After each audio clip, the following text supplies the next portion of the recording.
Olá, pessoal! Nós somos o grupo 2 e hoje vamos apresentar o tema contrato de locação, um dos mais relevantes contratos em espécie do direito civil.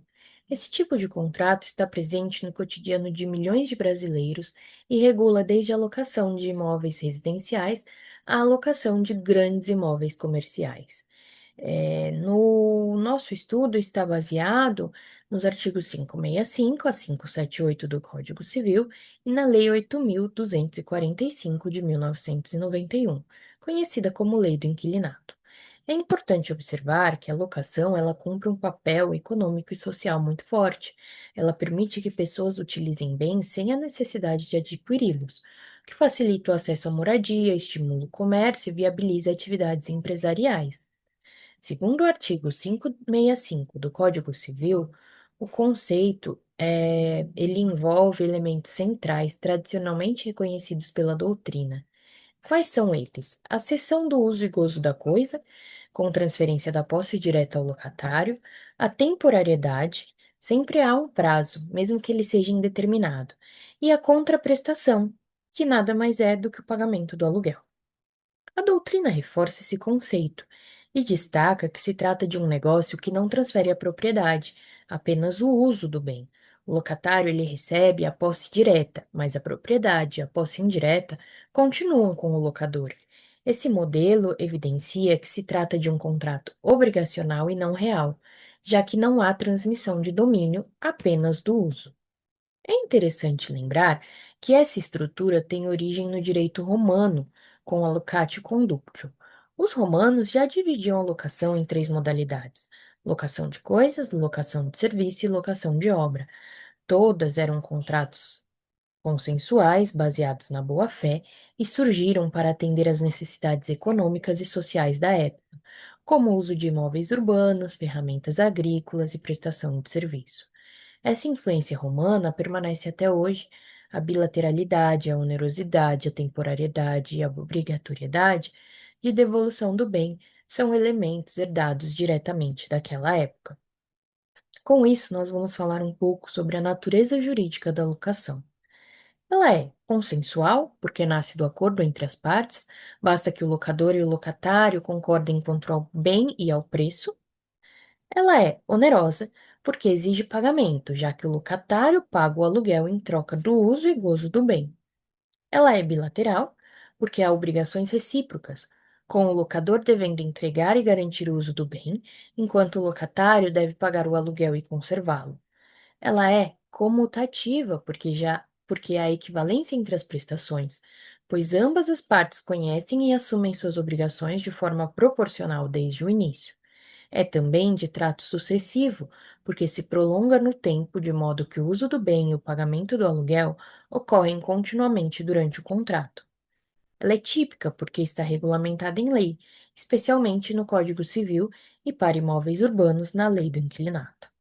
A natureza jurídica da locação também pode ser vista como obrigacional, com regras próprias que garantem o equilíbrio contratual e que exigem cooperação e boa-fé das partes. Também é um contrato formalmente simples, pois ele não exige forma especial, salvo em casos específicos. Com esse panorama geral, já conseguimos visualizar a importância da locação dentro do sistema obrigacional. Essas características, elas são essenciais porque definem o funcionamento da locação e orientam a interpretação de conflitos. Com esse panorama geral, passo a palavra para a Bruna. Dando continuidade, eu vou explicar os elementos essenciais do contrato de locação. Esses elementos eles são fundamentais porque estruturam juridicamente a relação entre o locador e o locatário, garantindo segurança, validade e equilíbrio contratual.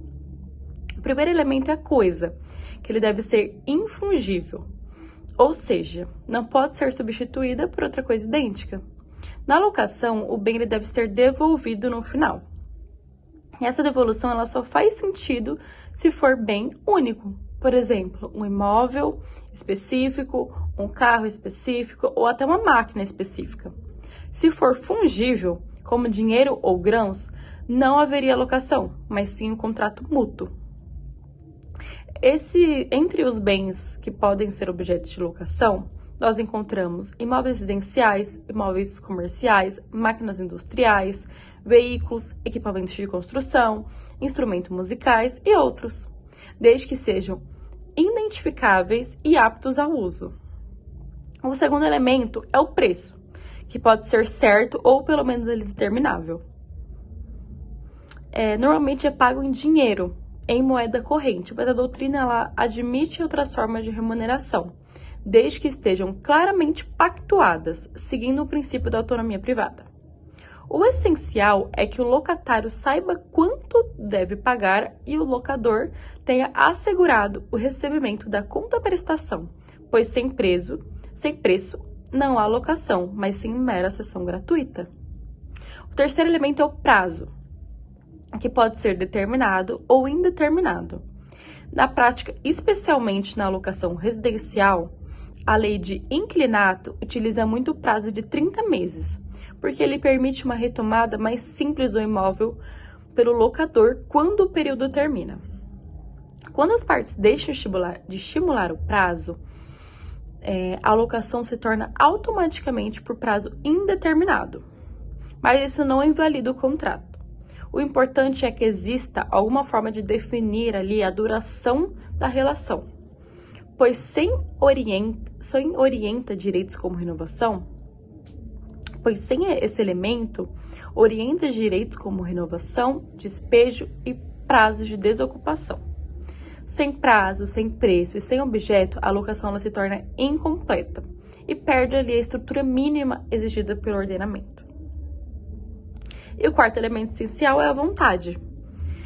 Ela é indispensável em qualquer negócio jurídico, porque é dela que existe a existência do contrato.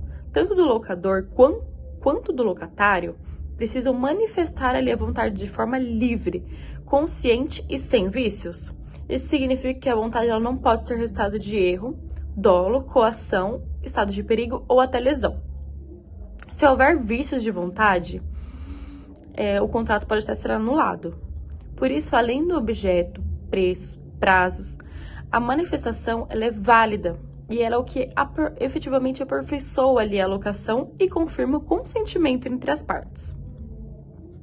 Agora eu passo para espécies de locação.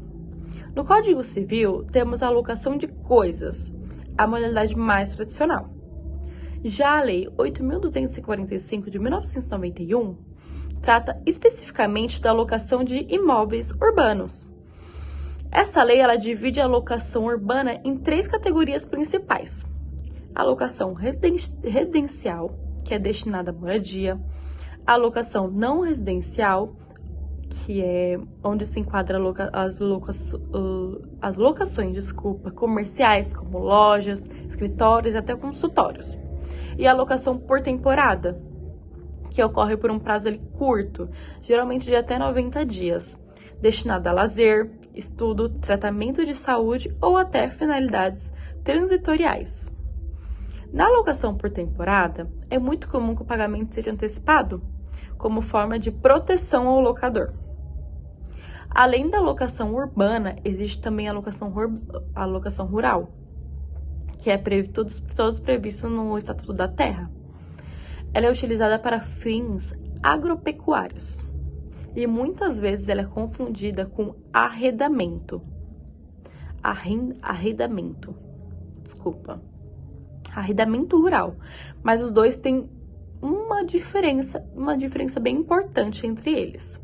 No arrendamento rural, o arrendatário ele usa a terra para fins produtivos, embora não seja obrigatório participação nos frutos ou nos resultados de produção. Já na locação rural, prevalece apenas a cessão do uso do imóvel, sem divisão dos frutos e sem finalidade de exploração compartilhada. Por isso, é importante distinguir as 3 figuras contratuais. Locação, que consiste na cessão temporária do uso mediante pagamento, arrendamento, que envolve exploração produtiva, e o comodato, que é gratuito e exige devolução do bem prestado. Essas distinções influenciam diretamente os prazos, garantias, responsabilidades, possibilidades de renovação e penalidades. Compreender essas diferenças é essencial para interpretar corretamente a legislação e proteger os direitos das partes envolvidas. Compreendendo os elementos essenciais das diferentes espécies de locação, passo agora a palavra para Débora. Agora, vamos se aprofundar nas obrigações do locador, onde o nosso foco está nas disposições do artigo 566 do Código Civil, que são complementadas pela Lei do Inquilinato e pela Constituição doutrinária em matéria de contratos.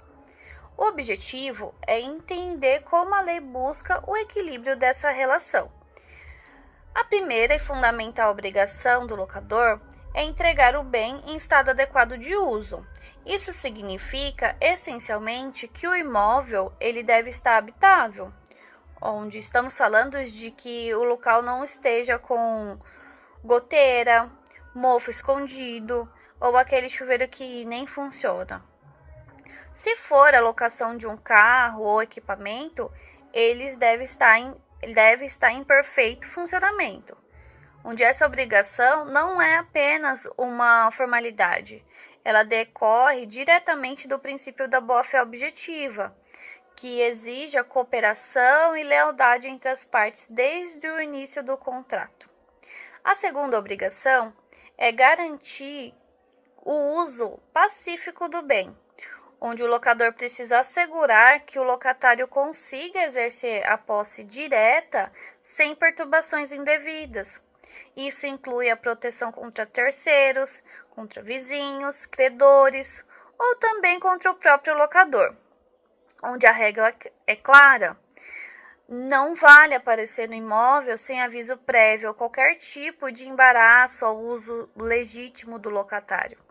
A privacidade e a tranquilidade do inquilino durante a vigência do contrato, elas devem ser respeitadas. A terceira obrigação é a de responder pelos vícios ou defeitos do bem, mesmo que sejam ocultos ou desconhecidos no momento da entrega. Aqui também entram aquelas surpresas desagradáveis que só aparecem com o tempo, como as infiltrações internas, os problemas elétricos invisíveis, os defeitos estruturais, os vazamentos na tubulação, entre outros. A doutrina e a jurisprudência são praticamente consensuais. O vício oculto é de responsabilidade do locador e não do inquilino que zela pelo imóvel. Isso nos leva a um ponto crucial, a divisão dos reparos. Compete ao locador os reparos estruturais, ou seja, aqueles que se dizem respeito à conservação, segurança e funcionamento essencial do imóvel. De forma prática, podemos resumir a regra da locação da seguinte forma: reparos estruturais são do locador. Já os reparos por uso normal e desgaste natural são do locatário. Outra obrigação super importante é arcar com os impostos e taxas que recaem sobre a propriedade, como o IPTU, as taxas condominiais extraordinárias, que são aquelas que não são despesas do dia a dia do condomínio. A regra geral é que esses custos pertencem ao locador, como proprietário. No entanto, é fundamental destacar que o contrato pode transferir desses encargos ao locatário, desde que esteja claro e expressamente previsto em cláusula contratual. Além de tudo isso, o locador deve indenizar as benfeitorias necessárias realizadas pelo locatário e, principalmente, ele não pode impedir ou limitar o uso regular do bem, desde que, é claro, o locatário esteja cumprindo as suas próprias obrigações contratuais. Por um outro lado, para que essa relação seja equilibrada, o locador também possui direitos importantes. A lei não existe só para o inquilino. Seus principais direitos incluem receber o aluguel pontualmente, exigir garantias como caução ou fiador, para proteção do crédito, reaver o bem no final do contrato, que dizemos que é a retomada, pedir o despejo em caso de inadimplemento grave e exigir reparação por danos causados ao imóvel, que são aqueles danos causados além do desgaste natural. No fim das contas, todas essas obrigações e direitos, elas existem com um propósito claro: manter o equilíbrio da relação locatícia, evitar abusos e prevenir litígios judiciais. Quando cada parte cumpre o seu papel, com base na lei e na boa-fé, o contrato ele funciona como deve ser: simples, transparente e sem problema que deve levar ao judicial. O direito ele serve, acima de tudo, para garantir a previsibilidade e a segurança das relações sociais. Agora eu irei falar sobre a obrigação do locatário, previsto no artigo 569 do Código Civil e complementadas pela Lei do Inquilinato. Lembrando que essas obrigações fazem parte de um contrato, no qual ele é consensual, oneroso, bilateral, comutativo, típico e de trato sucessivo. A obrigação principal é pagar o aluguel e os encargos pontualmente, incluindo o condomínio, energia, água, gás e outras taxas ajustadas em contrato. Isso é fundamental porque o equilíbrio entre a prestação é a característica essencial da locação como contrato comutativo.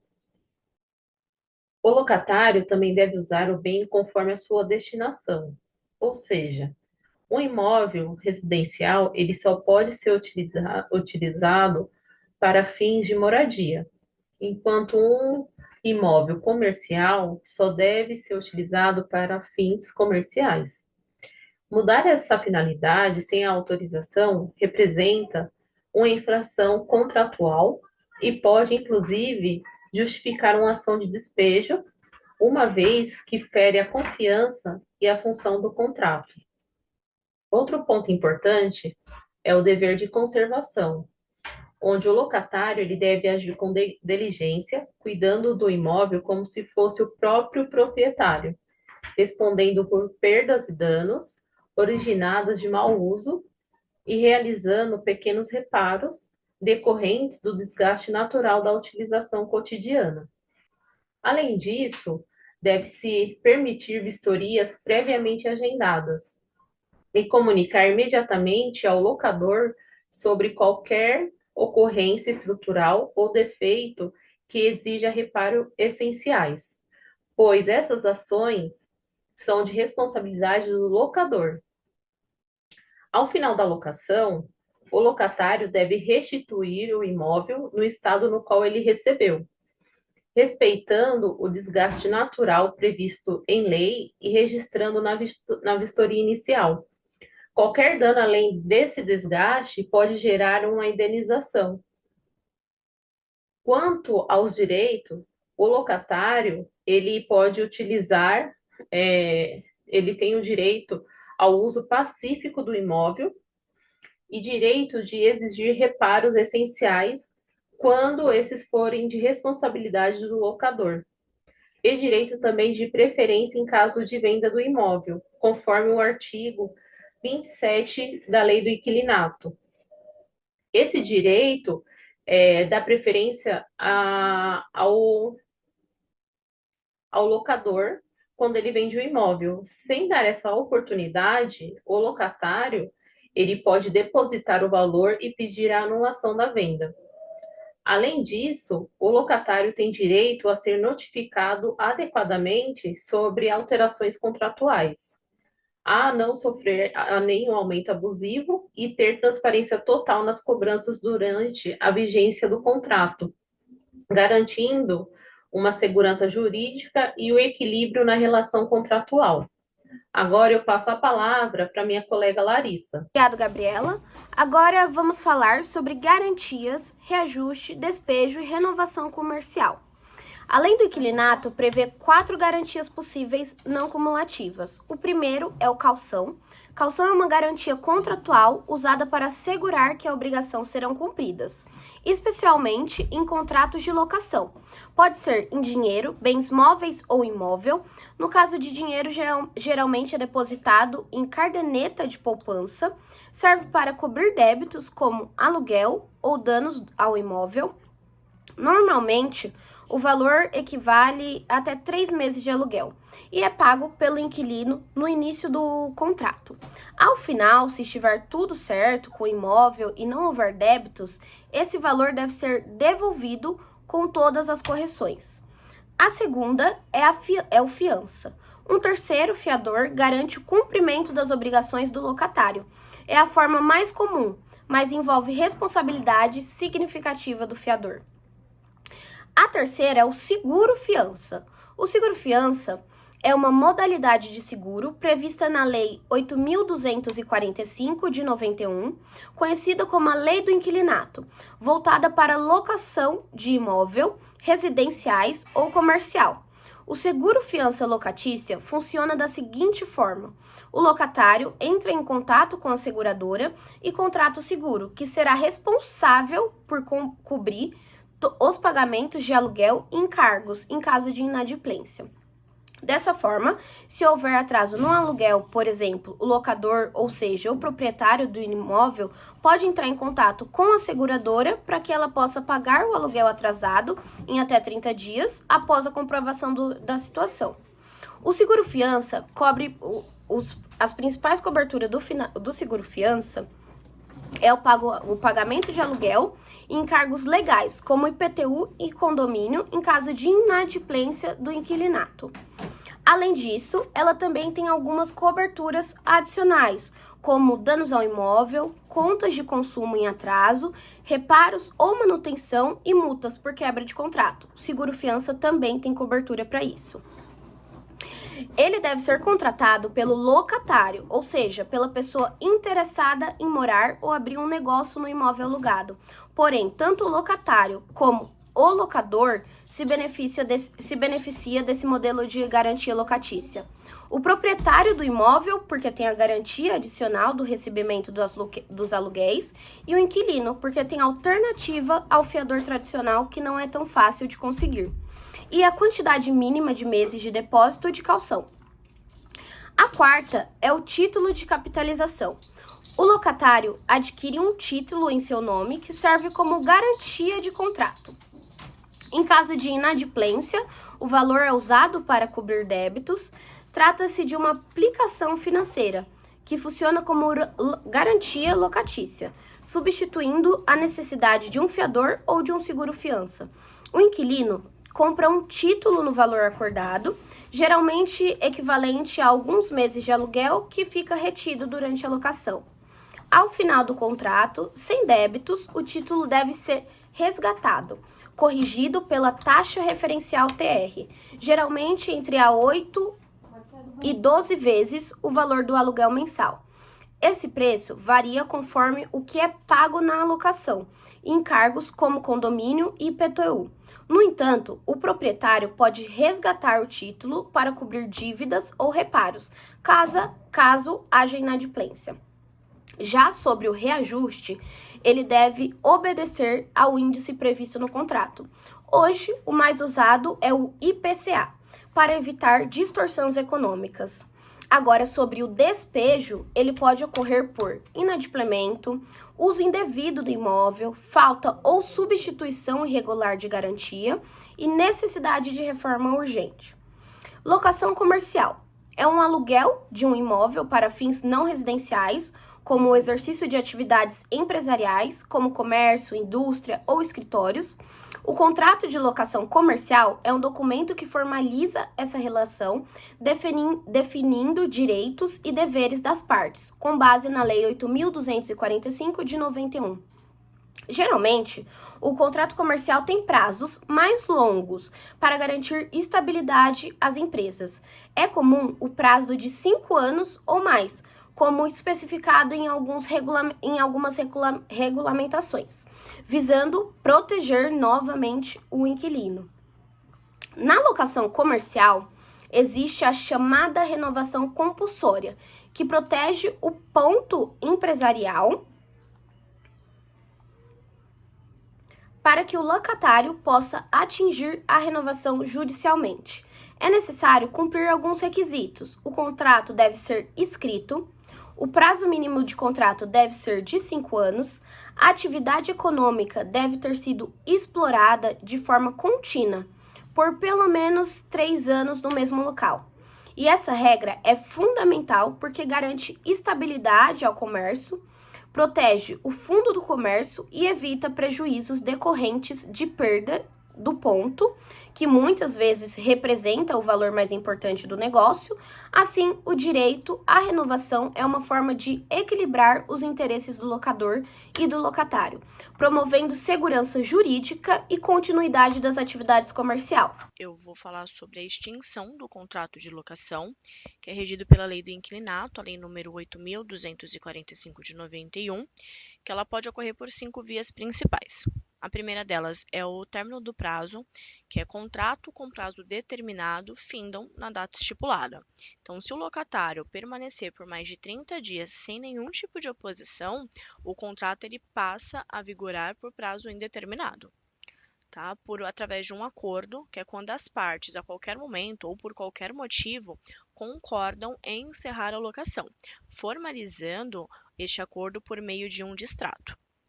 Por inadimplemento, que é o atraso ou a falta do pagamento do aluguel ou dos encargos, que gera o direito do locador de buscar a rescisão ou despejo. Tá? Esses encargos é qualquer conta vinculada à locação do imóvel. Pode ser um condomínio ou um IPTU, por exemplo. Através da destruição da coisa, então se o imóvel é destruído, pode ser por um incêndio ou um desmoronamento, nós chamamos de perecimento do objeto, ou seja, o contrato ele acaba se extinguindo automaticamente, pois não tem mais o objeto para locação.